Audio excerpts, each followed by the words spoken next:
Hi guys, I'm the chef. This is me in my workshop. Just a little quick video just to let you know that the channel has reached 50,000 views and we've hit the magic number of 1,000 subscribers. My thanks to you guys are greater than I can ever put into words.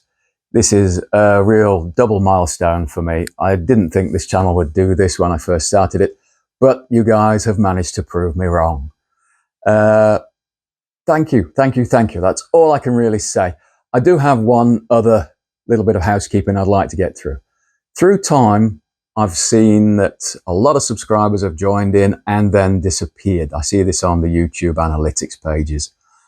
I'd like to know if you could, and be kind please, why, if you're thinking of leaving or you are going to leave, which is entirely up to you, why you're going. Now, don't be abusive, please, because I will just delete those comments. But if you could leave me in the comments when you decide to go of the video, you've decided that that's the one, that's it, bugger it, I'm going.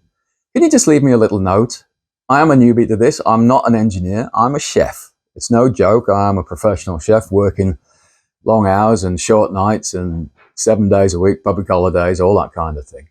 So if you could just leave me a note, then that would be very interesting to me. I'd love to know. All right, guys, so 1,000 subscribers, 50,000 views. I'm loving you guys for it. It's all good. So this is Chef saying, as always, if you could give me a like and a subscribe and hit that bell for notifications. Watchers, please think about subscribing. So that's it for today. This is the Chef saying, see you later.